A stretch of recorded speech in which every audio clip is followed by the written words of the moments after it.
रामलला जी का मंदिर हो या एक गरीब की झोपड़ी हो, चाहे वो एक अस्पताल हो, चाहे एक गरीब हो अमीर हो, किसी भी वर्ग का हो, उसके लिए बिजली बड़ी ही महत्वपूर्ण है। कि अगर बोया पेड़ बबूल का तो आम कहाँ से होए, और अगर आपने आम लगाया है तो आम तो बांटो तोए।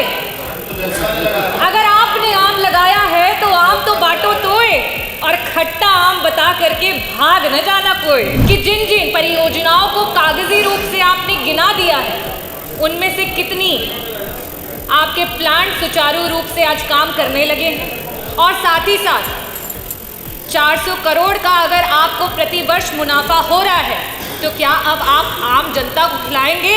उत्तर प्रदेश की जनता को मुफ्त 300 यूनिट बिजली देने के लिए तैयार हो चुके हैं। आज चाहे वो सीनियर सिटीजन्स हो, चाहे वो आदिवासी समाज की, दलित समाज की या पिछड़े समाज की हमारी महिलाएं हो या दिव्यांगजन, वो आपसे बड़ी उम्मीद और आस के साथ आपकी तरफ देख रहे हैं कि उन्हें मुफ्त बिजली मिले।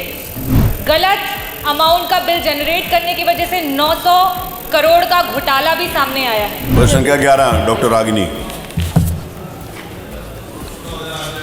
अध्यक्ष महोदय, मैं आपका आभार व्यक्त करना चाहूँगी कि ऊर्जा जैसे गंभीर विषय पे आपने मुझे प्रश्न पूछने का अवसर दिया।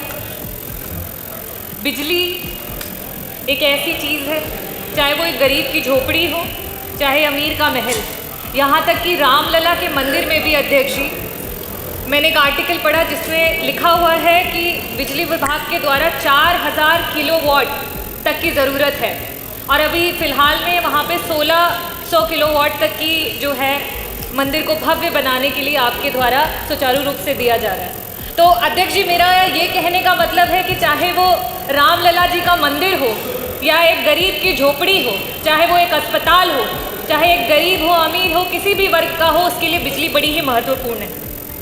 अध्यक्ष जी, जब भी जनता के महत्वपूर्ण मुद्दों पे सवाल होते हैं तो बार बार आम और बबूल की बात आ जाती।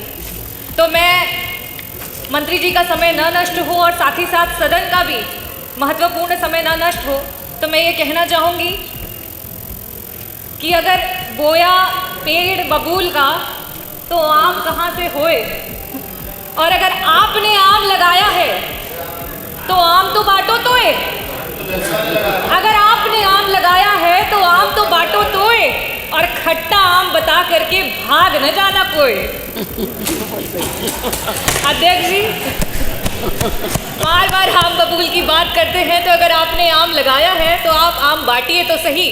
और साथ ही साथ बिजली विभाग की कुछ परियोजनाओं की बात करूंगी, जो कि अभी मैंने देखा और अभी मंत्री जी कह भी रहे थे कि आपने थर्मल प्लांट्स और हाइड्रो प्लांट्स की बात की। घाटमपुर के यूनिट 1, 2 और 3, जिसकी आपने डेट दी कि आप 31 मार्च 2023, जुलाई 2023 और नवंबर 2023 में उसको शुरू करेंगे। ओबरा सी में यूनिट 1 और 2 की बात करी कि फरवरी 2023 और अक्टूबर 2023 में उसको शुरू करेंगे। जवाहरपुर की बात करी कि आप मार्च 2023, और पनकी के लिए भी आपने बोला था कि 31 अक्टूबर 2023 तक आप उसको शुरू करेंगे। हाइड्रो प्लांट्स की आपने बात करी तो आपने वहाँ पे कहा कि आप मार्च 2023 तक और अगस्त 2023 तक आप जो आपका सुबसिरी हाइड्रो प्लांट है उसको शुरू करेंगे, और प्रभाती को आप दिसंबर 2023 तक करेंगे। और साथ ही साथ आपने ये भी ऐलान कर दिया कि जो आपका भारत कोलिंग कोल लिमिटेड है, उसकी खदान में जो कोयला है आपको महानदी कोल लिमिटेड से लेके आ रहे हैं, जिसकी वजह से आपको 400 करोड़ तक का फ़ायदा हो रहा है। तो अध्यक्ष जी, मेरा बड़ा ही स्पष्ट सा सवाल है, और मैं आकांक्षा करती हूँ कि जनता को और साथ ही साथ सदन में बैठे हुए प्रतिनिधियों को बड़ा ही स्पष्ट जवाब भी आएगा।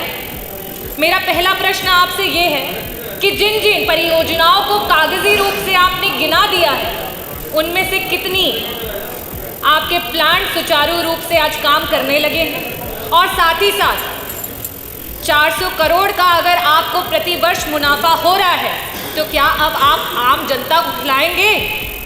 और जिस तरीके से चाहे वो दिल्ली की सरकार हो या राजस्थान की सरकार हो, उन्होंने 200 यूनिट बिजली मुफ्त की पूरी जनता की, 100 यूनिट पहला जो उनके उपभोक्ता के होते हैं उनकी बिजली को माफ़ किया, तो क्या आप भी उत्तर प्रदेश की जनता को मुफ्त 300 यूनिट बिजली देने के लिए तैयार हो चुके हैं? मेरा दूसरा प्रश्न ये है कि आज चाहे वो सीनियर सिटीजन्स हो, चाहे वो आदिवासी समाज की, दलित समाज की या पिछड़े समाज की हमारी महिलाएं हों या दिव्यांगजन, वो आपसे बड़ी उम्मीद और आस के साथ आपकी तरफ देख रहे हैं कि उन्हें मुफ्त बिजली मिले। उनको 300 यूनिट मुफ्त बिजली की आकांक्षा है आपसे। क्या आप उनकी आकांक्षाओं को पूरा करेंगे? पहले ये बोलते फिर अध्यक्ष जी को। चलिए डॉक्टर आदरणीय अध्यक्ष महोदय। स्पेसिफिक पूछिए प्लीज। जी अध्यक्ष। आदरणीय अध्यक्ष महोदय, जवाब फिर से गोलमोल ही आया है और आम और बबूल के ही रूप में आया है, और मैं अपना सप्लीमेंट्री क्वेश्चन फिर से पूछना चाहूँगी। और मुझे उम्मीद थी कि मंत्री जी आम को खट्टे ही बताएंगे जनता के लिए। तो आपसे ये सवाल है कि गरीब जनता किस तरीके से ग्रीष्मकाल में इतने गर्मी में तपी है, किसानों ने जो दुख झेला है, और साथ ही साथ आपके विभाग के, चाहे वो जेई हो चाहे एसडीओ हो, जगह जगह पे गरीब जनता से उन्होंने वसूली करी। और हमारे संज्ञान में है कि पूर्वांचल विद्युत विभाग के द्वारा गलत अमाउंट का बिल जनरेट करने की वजह से 900 करोड़ का घोटाला भी सामने आया है। तो मैं मंत्री जी आपसे ये पूछना चाहूँगी कि इस तरीके के कितने मामले आपके सामने आए हैं जिसमें पहले बिल को बढ़ाया गया है और उसके बाद उन बिलों को चेंज किया गया है, जिसकी वजह से इतना बड़ा घोटाला आपकी सरकार में हुआ है? Thank you.